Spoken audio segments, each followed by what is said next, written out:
यानी कि दशहरा वाला टीका भूका है, समझ में आ रहा है। दरवाजा पर लोग कर देता है, हमारा माता यो बहुत होता है, टीका भूका कर देता है। इस चैप्टर में हम लोग ये सीखेंगे कि चुंबक क्या है और चुंबकीय पदार्थ आपका क्या है। मतलब चुंबक से रिलेटेड जितनी सारी बातें हैं इसमें सीख लेना है आपको। यानी कि चुंबक से रिलेटेड आपको हर एक पद को इसमें जानकारी दिया जाएगा। यानी कि चुंबक का आविष्कार कैसे हुआ, चुंबक बना कैसे, चुंबक का सबसे पहले ज्ञान हुआ किसको, इन सारी बातों को। जो चैप्टर का नाम है इसको आप समझिए कि चुंबकत्व एवं चुंबकीय पदार्थ। देखो कभी कभी होता क्या है कि चुंबकीय पदार्थ इस पूरे वर्ड के स्थान पे केवल एक वर्ड लिख देता है और वो द्रव्य लिख देता है। यानी कि चुंबकत्व एवं द्रव्य, तो द्रव्य का यहाँ पास अर्थ पदार्थ होता है, लेकिन इस चैप्टर में द्रव्य का अर्थ क्या हो रहा है, चुंबकीय पदार्थ। द्रव्य का अर्थ आप क्या समझिए, चुंबकीय पदार्थ। तो इस चैप्टर में हम लोग पढ़ने वाले हैं चुंबकत्व में उसका गुण क्या है और इस पदार्थ का, किस पदार्थ का, जो चुंबकीय पदार्थ है उसका गुण।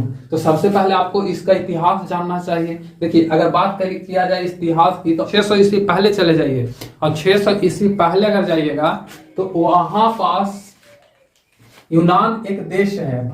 याद कीजिएगा, आप मैप में देखिएगा तो यूनान एक देश है, कंट्री, ठीक है। और इस कंट्री में एक पहाड़ था जिसके लोग जानवर चराने जाता है। आज भी गांव में लोग जाता है जानवर चराने। तो उसमें देखना कि जो पहाड़ पर जानवर लेकर के, भैंस हो गया या गाय वगैरह, उसको चराने जाता था तो लाठी लेकर चले ना, मारेगा जानवर को। तो उसके लाठी के निचला हिस्सा में लोहा का मतलब अंश था। यानी कि जैसे मान के चलिए लाठी है तो लोहा से मढ़ दिया जाता था। या जूता उसका जो होता था ना जूता, तो जूता के अंदर में कांटे का कील था। इस तरह से ठोक दिया जाता था कि जूता खियाए नहीं, बड़े दिन तक चले। जैसे याद कीजिए कि और साड़ी में एक फॉल लगता है, किस लिए लगता है, इसलिए कि उसका किनारा फटे नहीं, अच्छा से रहे और बहुत दिन तक चले, जिंगरे उंगरे नहीं। तो उसको हम लोग फॉल लगा करके उसको क्या कर देते हैं, सही कर। तो इस तरह से जूता के नीचे में क्या लगा हुआ रहता है, लोहा का कील। या आप देखिएगा घोड़ा का जो खुर होता है ओकरा में नाल ठोक दिया जाता है, लोहा का होता है। इसलिए ठोक दिया जाता है कि जब घोड़ा चले तो चलने के बाद उसका खुर घर्षण के कारण खत्म ना हो, क्योंकि अगर खत्म हो जाएगा तो फिर उसको चलने में क्या होगी, दिक्कत होगी। वो इंसान नहीं है को आपको बता सकता है।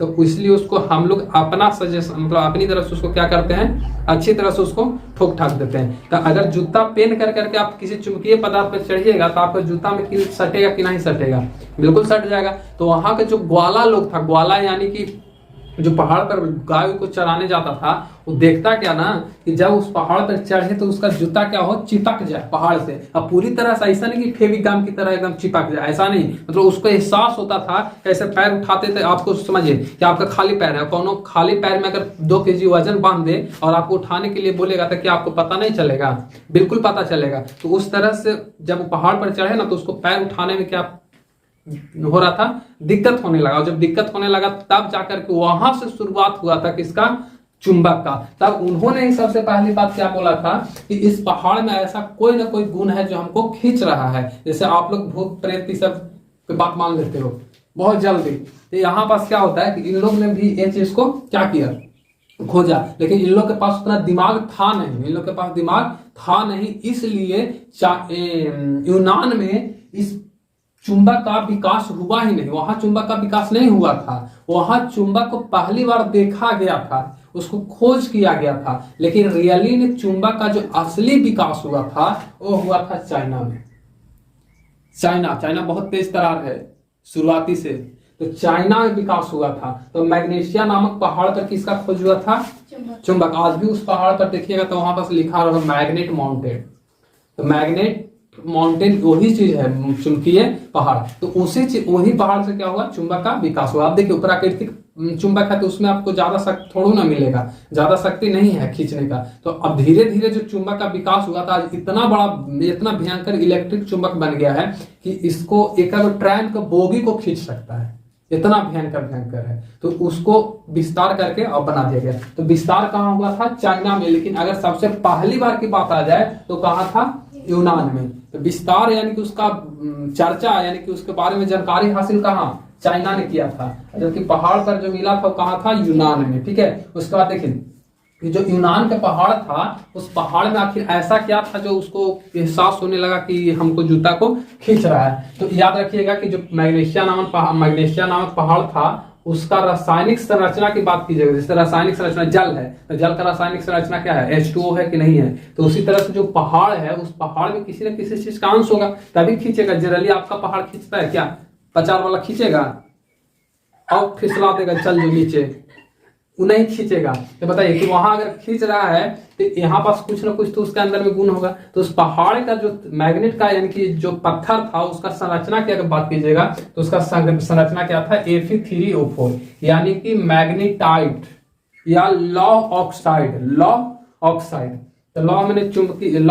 मैंने चुंबकीय गुण। अब एक चीज याद रखिएगा कि ये जो पहाड़ है, जनरली आप देखिएगा इधर वाला पहाड़ तो सफेद टाइप का होता है।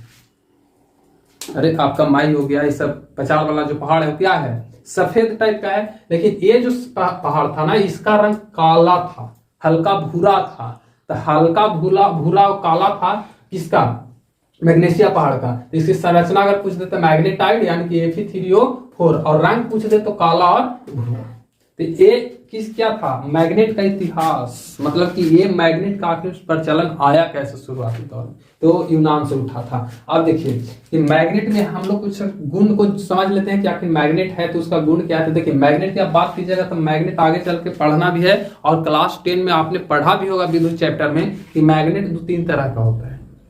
एक नाल चुंबक होता है, एक बेलनाकार चुंबक होता है जिसको क्षार चुंबक भी बोला जाता है। नहीं, क्षार चुंबक अलग है, बेलनाकार चुंबक अलग है, नाल चुंबक अलग है, क्या बोला है, चुंबक अलग है। ये सारे चुंबक क्या है, अलग अलग होते हैं। तो इन चुंबकों में एक चुंबक हम आपको ले रहे हैं, और वो क्या है, क्षार चुंबक, या इसी को दंड चुंबक बोला जाता है, या अंग्रेजी में बोले तो बार मैग्नेट, अंग्रेजी में बोले तो बार मैग्नेट या क्षण चुंबक। और जो गुण इसका होगा ना, वही गुण लगभग सारे का होता है। गुण अलग, मतलब किसी चीज का चेंज नहीं होता है। हाँ, उसका स्वरूप चेंज हो सकता है, भौतिक स्वरूप चेंज हो सकता है, लेकिन उसका गुण नहीं चेंज हो सकता। जैसे आप देखिए, गुण नहीं चेंज होने का अर्थ यहाँ पास क्या समझिए आप, जैसे आप कादो वाला जल लीजिए और एक पीने वाला जल लीजिए, एक शरबत में फेंटा हुआ जल लीजिए, एक सत्तू में फेंटा हुआ जल लीजिए, तो क्या सबका जल का सूत्र अलग होगा? कहीं से आप लीजिए H2O ही होगा, लेकिन उसका भौतिक स्वरूप तो अलग अलग हो गया। एगो आपको पीने में मीठा लगेगा, एगो आप पीजिएगा ही नहीं। कादो वाला जल पी लोगे का? नहीं पियोगे। अब एक अगर मीठा लगेगा तो ज्यादा मार दोगे, सत्तू वाला गर्मी के दिन में अभी चल रहा है पूरा मार दोगे। तो वहां पास उसका भौतिक स्वरूप चेंज हो रहा है, ना कि उसका केमिकल प्रॉपर्टीज चेंज हो रही है, केमिकल नहीं चेंज हो रही है। तो इसमें अगर हम क्षार चुंबक के बारे में पढ़ते हैं तो जो इसका गुण होगा वही तो बाकी सारे चुंबक का हो जाएगा, इसमें टेंशन नहीं है। तो आप क्षार चुंबक अगर देखिएगा आकृति तो कुछ ऐसा मिलेगा, यानी कि घनावाकार मिलेगा। क्षार चुंबक कैसा होता है? घनावाकार। और इस तरह से आपको क्षार चुंबक मिलेगा जो आकृति दिख रहा है, और इसमें एक एन और एक एस होता है। तो उसको हम आगे समझा देंगे कि एन क्या है और एस क्या है, लेकिन उसकी आप मोटा मोटी आकृति देखिएगा तो आपको इस तरह से मिलेगा। और जो नाल चुंबक होता है, वो नाल चुंबक की अगर आप बात कीजिएगा तो देखिए, नाल चुंबक आपका ऐसा होता है, घोड़ा में जो नाल ठुकाता है ना, उसी तरह का ऐसा नाल चुंबक। अब बेलनाकार चुंबक की अगर बात कर दिया जाए तो वो ऐसा होगा इस तरह से, और क्षण चुंबक तो आपको सामने हम बना देंगे। तो जो गुण इस चुंबक का वही गुण इसका, वही गुण इसका, मतलब कि कोई भी चुंबक है तो उसको गुण चेंज नहीं करेगा। तो इसमें हम लोग सबसे पहले चले हैं क्षण चुंबक में। तो क्षण चुंबक की बात कीजिएगा तो कोई भी चुंबक होगा तो उसमें आकर्षण के गुण होता है। आकर्षण के गुण माने कि अगर एक चुंबक है तो दूसरे चुंबक को अपनी ओर खींचना चाहेगा, यानी कि अपनी ओर खींचेगा, यानी कि उसके बीच में क्या होता है, अट्रैक्शंस होते हैं। अट्रैक्शंस कहाँ कहाँ होते हैं वो भी समझिए। कि मान के चलिए कि आपके पास इस आकर्षण में, तो आकर्षण में याद रखिएगा हमेशा कि कोई भी चुंबक में दो पॉल होते हैं, एक एन होता है और एक एस होता है, जिसको हम लोग ध्रुव बोलते हैं, पॉल। तो एक एन पॉल होता है, एक एस पॉल होता है। तो अगर कोई चुंबक है, ठीक है, तो उस चुंबक को ऑपोजिट पॉल के साथ आप ले जाइए। ऑपोजिट, जैसे एस है तो एस का ऑपोजिट कौन हो जाएगा? एन हो जाएगा। अब एस का ऑपोजिट एस थोड़ा ना होगा, वो तो सेम हो गया, वो सेम हो गया। तो आप ऑपोजिट वाले के पास ले जाइए। तो एस है तो एस का किसके पास ले जाइएगा? एन के पास। तो जब कोई भी ध्रुव या पॉल अगर ऑपोजिट होता है तो उसके बीच में क्या होता है? आकर्षण होता है। यदि वही पॉल यदि आपका सेम हो जाए तो उसके बीच में क्या होता है? आपका विकर्षण होता है। जैसे देखिए कि अगर कोई एन पॉल है, एन, और इसको आप ले जा रहे हैं एस पॉल के पास, तो इसके बीच में क्या हो जाएगा? आकर्षण होता है। आ लिख देते हैं, आ मेरे समझ जाना, ठीक है। तो एन और एस में क्या हो जाएगा? आकर्षण हो जाएगा। और जबकि यही चीज एस और एन कर दो, मतलब ये भी चीज को पलट सकते हो, तो इसके बीच में भी क्या हो जाएगा, आकर्षण हो जाएगा। ठीक है, और इसी चीज को यदि आप सेम बेस में सेम कॉल में कर दीजिए, जैसे देखिए यहाँ एन है और एन को एन से ही टकरा दीजिए, कहीं नहीं सटेगा, इसके अंदर में क्या आ जाएगा, आपका विकर्षण आ जाएगा, विकर्षण आ जाएगा। ठीक है, या एस को आप सटा दीजिए एस के साथ, इसमें भी क्या आ जाएगा, विकर्षण आ जाएगा। तो यहाँ पास आकर्षण का गुण होता है, पहली बात मैंने कि अगर सेम ध्रुव है तो नहीं आपका सटेगा, और जब विपरीत ध्रुव आएगा एक दूसरे के नजदीक तो क्या होगा, सटना चाहेगा। तो बताइए कि अगर आकर्षण के गुण कहें तो चुंबक में दो तरह के गुण है, एक आकर्षण और एक विकर्षण, एक रिपेल और एक अट्रैक्शन, तो दो तरह के गुण होते हैं। दूसरी बात ध्रुवों की स्थिति, तो ध्रुवों की स्थिति कहने का अर्थ क्या है कि आप समझ लीजिए इसको भी, कि रियली में कोई भी क्षण चुंबक होगा तो उसको में प्रत्येक कण एक चुंबक की भांति काम कर रहा है। जैसे इतना बड़ा आपको क्षण दिख रहा है, तो क्या ये वाला क्षण आपको एक ही को नजर आ रहा, मतलब एक को तो नजर आ ही रहा होगा, लेकिन क्या ये एक ही कण से मिलकर के बना होगा, तो बहुत सारे कण से मिलकर बना होता है। जिस कण से मिलकर के बनता है उस कणों के समूह को हम लोग डोमेन बोलते हैं। उसको क्या बोलते हैं, डोमेन। तो डोमेन का प्रत्येक कण अपने आप में क्या होता है, चुंबक होता है, एक चुंबक होता है। तो अगर प्रत्येक कण अपने आप में एक चुंबक है तो प्रत्येक कण का एक पोल भी होगा, एक एन पोल और एक एस पोल। तो यहाँ एन और एस ध्रुवों की स्थिति कहने का अर्थ है कि आप इसको कहीं से भी तोड़ दीजिए, कहीं से भी तोड़ दीजिए तो वो अपने आप को चुंबक की भांति ही व्यवस्थित कर लेता है। मतलब कि एक यहां से मान के चलिए कि आप तोड़ दिए, यहां से इसको करेक्ट कर दिए, यहां से आप तोड़ दिए, ऐसे तोड़ दीजिएगा तो यहाँ पास एस रहेगा, तो ये अपने आप इधर क्या बन जाएगा, एन बन जाएगा, और यहाँ पास एस बन जाएगा। तो यहाँ पास एन और एस बन जाएगा। अब बन जाएगा तो उसको हम क्या बोलते हैं, ध्रुवों की स्थिति। तो यहाँ पास याद रखिएगा कि कोई भी चुंबक होगा तो उसको में ध्रुवों की स्थिति नियत रहती है, यानी कि फिक्स रहेगा, इसमें टेंशन नहीं, आप उसको बदल नहीं सकते हैं। तो इसमें आपको नियत हो गया। युग्मन का गुण, देखिए युग्मन का गुण का अर्थ क्या है कि यदि आप किसी चुंबक को तोड़ देते हैं, किसी चुंबक को तोड़ देते हैं, तो अगर आप किसी चुंबक को तोड़ दीजिएगा तो टूटा हुआ उसका प्रत्येक युग में एक चुंबक का भांति कार्य करेगा। जैसे इसको आप यहाँ से तोड़ दीजिए, तो यहाँ से अगर इसको तोड़ दिया जाए, यहाँ से तोड़ दिया जाए तो ये कोई बन जाएगा और इधर बन जाएगा, तो ये एक चुंबक हो जाएगा, ये वाला एक चुंबक हो जाएगा और ये वाला भी एक चुंबक हो जाएगा।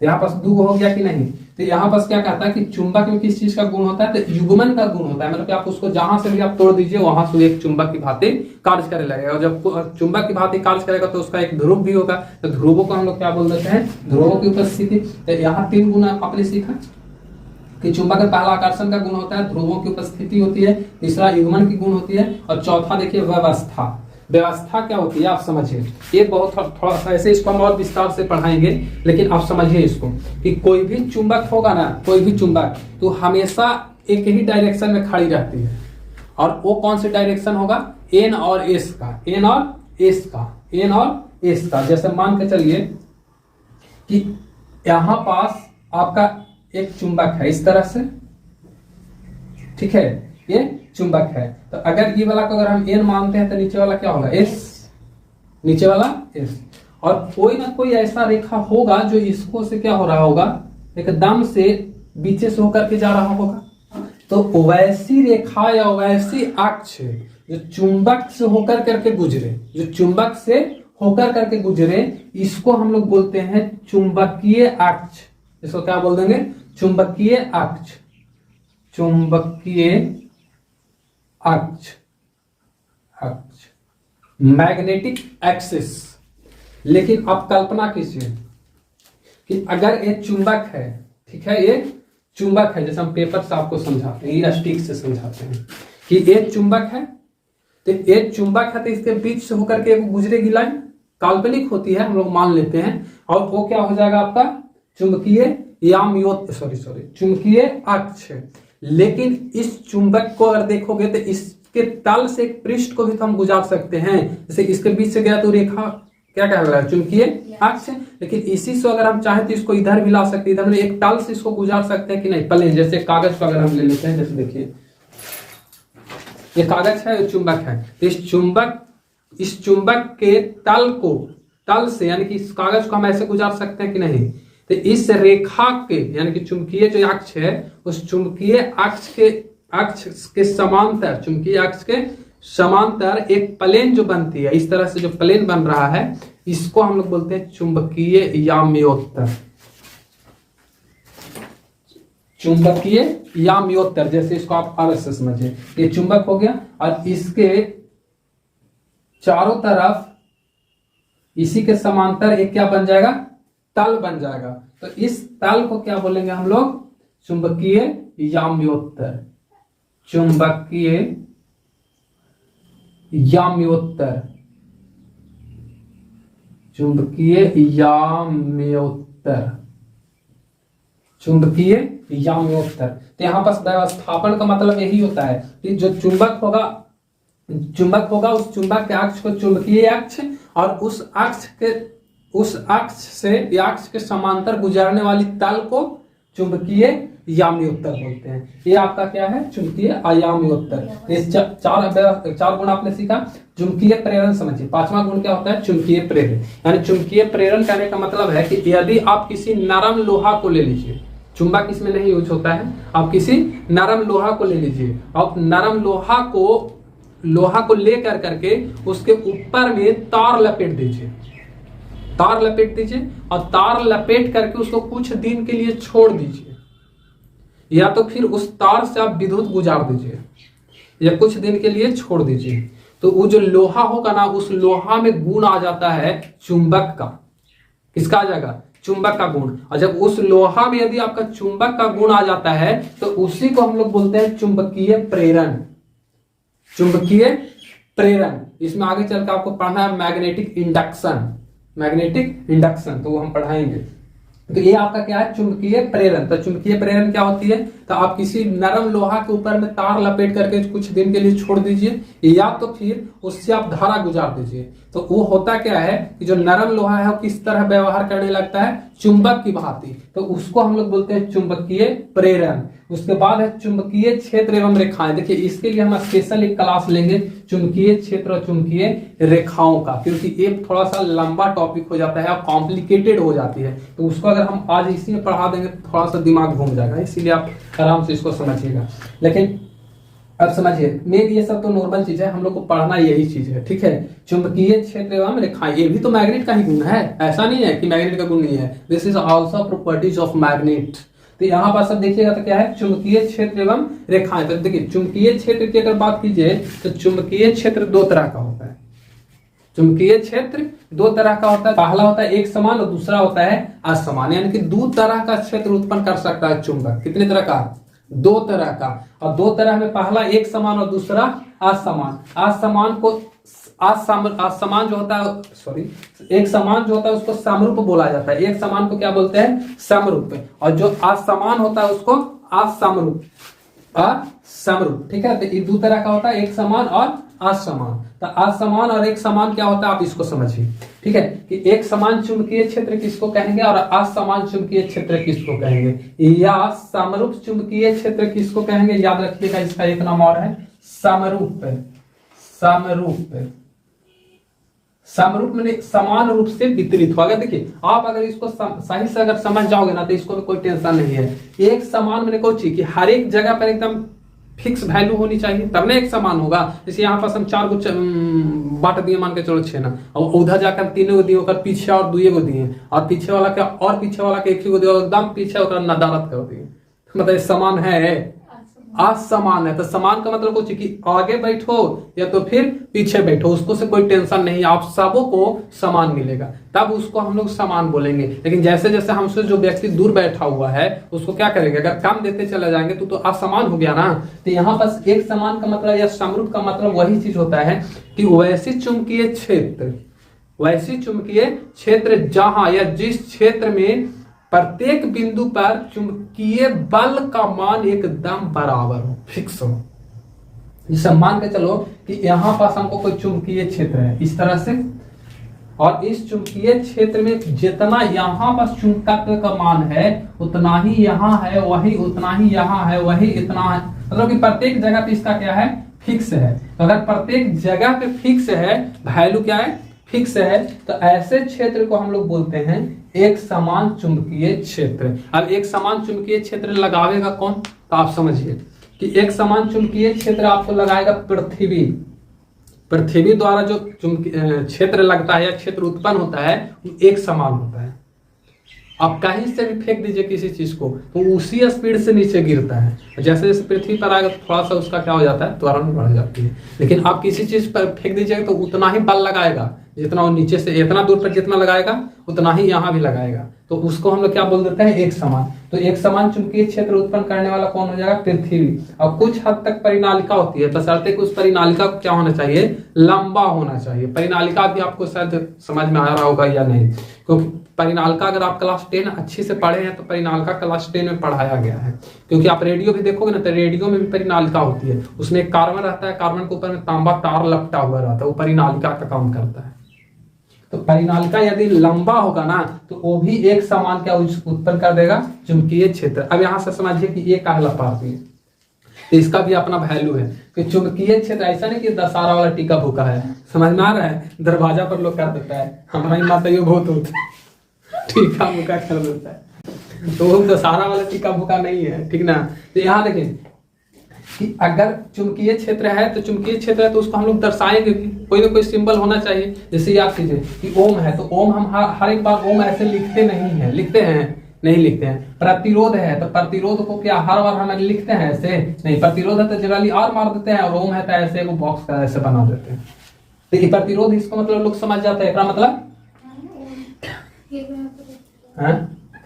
अरे का मतलब ओम समझ जाता है तो प्रतिरोध है ना मात्रक ओम है, तो इसको ओम हो गया और क्या हो गया, प्रतिरोध हो गया, ठीक है। तो इसी तरह से अगर चुंबकीय क्षेत्र होगा तो उसका भी कोई ना कोई मात्रक होगा, सॉरी सिंबल होगा। तो देखिए चुंबकीय क्षेत्र दो तरह का होगा, एक तो समान एक असमान, एक अलग बात है। और एक चुंबकीय क्षेत्र अंदर की ओर जाएगा तो एक बाहर की ओर जाएगा, दो तरह का होगा ना। जैसे मान लीजिए कि एक तल है, ठीक है, तो एक तल है तो तल के अंदर एक घुसेगा, ये चुंबकीय क्षेत्र तल के अंदर आएगा। तो ये भी तो हो सकता है कि वो अंदर से बाहर निकले, ऐसे निकले, ऐसे निकले, ऐसे निकले। तो देखिए कि आप समझिए खुद ही कि अगर कोई जाएगा, जैसे आप तीर मारिए किसी को ऐसे करके, तो तीर मारोगे तो तीर से अगर छोटेगा तो उसका नोकिए ना आगे की ओर दिखाई देता है।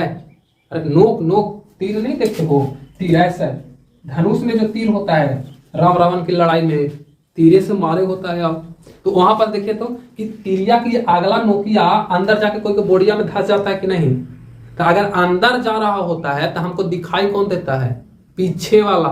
तो जो पीछे वाला दिखाई देता है उसको क्रॉस से डिनोट करते हैं, और जो अंदर जाके धंसता है उसको बिंदु से डिनोट करते हैं, ठीक है। तो अगर कहीं चुंबकीय क्षेत्र अंदर हिलल जा रहा है, अंदर मतलब कि ये तल है, ठीक है, ये तल है और तल के चुंबकीय क्षेत्र अंदर जा रहा है, तो उसके लिए हम लोग किसको डिनोट करते हैं, बिंदु से।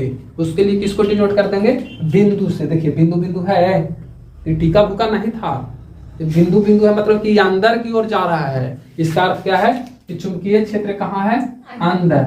या इसी चीज को लोग ऐसे ना दर्शा के ऐसे भी दर्शा देता है। तो ऐसे दर्शाने का अर्थ है कि जगह बड़ी बनी ले लेगा, तो खाली बिंदु बिंदु कर दीजिए मैंने अंदर। इसीलिए दरवाजा पे देखिएगा टिक्का भुका होता है, बिंदु बिंदु होता है कि अंदर सिर्फ आदमी घुसी हो, चुड़ैल उड़ैल नहीं, बाहर है, चुड़ैल उड़ैल बाहर, ठीक है। तो इसीलिए इसको क्या कर दिया जाता है, टिक्का भुका कर दीजिए, मतलब बिंदु बिंदु बैठा दीजिए। तो ये आपको अंदर की ओर दर्शा देगा। और इसी चीज को आप देख लीजिए किससे, क्रॉस से। तो क्रॉस से तैयार कीजिए कि अगर कोई अंदर ढुकल जा रहा है तो बाहर से ना आएगा, तो बाहर से आएगा तो बाहर वाला कुछ ही दिखाएगा, यही ना दिखेगा। या मार के चलो कि हम कौनों के बाहर ऐसे फेंक रहे हैं, ऐसे फेंक रहे हैं, तो हमारा कौन सी दिखाई देगा, ई वाला दिखाई देगा, पीछे वाला ना दिखाई देगा। और पीछे जो होता है तीर का कैसन होता है, ऐसा होता है कि नहीं होता है, तो ऐसा होता है। तेकरे में और क्रॉस ऐसे करके थोड़ा सा बड़े को कर दो तो क्रॉस हो गया। तो क्रॉस हो गया ना, तो एकरा हम लोग क्या कर देते हैं, क्रॉस से इंडिकेट कर देते हैं। और जब क्रॉस से इंडिकेट कर दीजिएगा तो क्या होता है, चुंबकीय क्षेत्र बाहर की ओर हो जाता है, ठीक है। तो यहाँ पास ये वाला चीज है ना, चुंबकीय क्षेत्र अंदर की ओर है, ये वाला क्या है, बाहर की ओर। और जबकि यहाँ पर देखिएगा तो प्रत्येक बिंदु पर चुंबकत्व का मान क्या है, बराबर है। तो अगर बराबर है तो उसको हम लोग एक समान चुंबकीय क्षेत्र बोल देंगे, जो कि पृथ्वी और परिनालिका और भी कुछ इक्विपमेंट वगैरह होता है जिसके द्वारा लगता है। दूसरा होता है असमान चुंबकीय क्षेत्र। तो असमान चुंबकीय क्षेत्र में देखिएगा तो असमान चुंबकीय क्षेत्र किसको कहते हैं, तो जब कोई भी चुंबकीय क्षेत्र प्रत्येक बिंदु पर चुंबकीय क्षेत्र की तीव्रता एकदम समान न रहे तो उसको हम लोग क्या बोलते हैं, असमान चुंबकीय क्षेत्र। और असमान चुंबकीय क्षेत्र में हम लोग ऐसे दर्शा सकते हैं, जैसे देखिए वाईफाई का कनेक्टिविटी है, वाईफाई अगर कहीं पास होगा ना, खोलोगे ना मोबाइल में तो ऐसे नहीं देगा सिंबल, ऐसा देगा मतलब कोई चीज कि हम भीड़ हुआ तो बहुत अच्छा, और दूर है तो क्या हो रहा है, घट रहा है, दूर है तो घट रहा है। तो देखिए जैसे जैसे आप उधर जाइएगा, ऊपर जाइएगा, इसका तीव्रता क्या होगा, घट जाएगा। जैसे इस बिंदु पर कुछ और है, यहाँ पास कुछ और है, यहाँ पास कुछ और है, यानी कि प्रत्येक बिंदु पर इसकी तीव्रता में क्या हो रही है, परिवर्तन हो रही है, मतलब एक समान नहीं है। तो इसको हम लोग बोलते हैं असमान। इसमें भी वही चीज क्या बता रहा है आपको कि ये असमान है। इसी तरह से आप यहाँ भी देख सकते हो कि यहाँ पास अगर आगे जाकर के इसको और मिला दिया जाए तो क्या एक बिंदु पर इसे मिल जाएगा कि नहीं, अब मिल जाएगा। तो इसकी इधर की तीव्रता कुछ अधिक है, इधर की तीव्रता कुछ और मतलब परिवर्तित है। तो परिवर्तित है तो इसको हम लोग क्या बोलते हैं, असमान चुंबकीय क्षेत्र। तो ये आपका आज चुंबक का गुण पढ़ा आपने, ऐसा नहीं है कि सिर्फ क्षण चुंबक ही पढ़ा आपने, चुंबक का क्या पढ़ लिया, गुण। और बाकी ये वाला तो हमारे सिलेबस में है ही नहीं, ये हमारे सिलेबस में पढ़ना ही नहीं है। एकदम हम आपको बेसिक बतलाए हैं, बेसिक चीज जो होती है नॉलेज वो आपको गेन करवाए हैं। उसके बाद हम लोग को जो पढ़ाई शुरू होती है वो पढ़ाई यहाँ से शुरू होती है, ये वाला चीज से, ठीक है। ये तो आज आपने सिर्फ इसका डेमो क्लास, डेमो समझ में आ रहा है, मतलब एकदम बेसिक क्लास आपने सीखा है। और कल की जो क्लास होगी ना उसमें हम आपको विस्तार से इसको बताएंगे कि चुंबकीय क्षेत्र क्या होती है और क्षेत्र रेखाएं क्या होती है, क्षेत्र रेखा का गुण क्या होता है, चुंबक का गुण, चुंबकीय क्षेत्र का गुण क्या होता है, जो कि आज आपने क्या पढ़ा, सिर्फ और सिर्फ चुंबक का गुण, ठीक है। तो इसको आप राइट कीजिए, इसको आपके आगे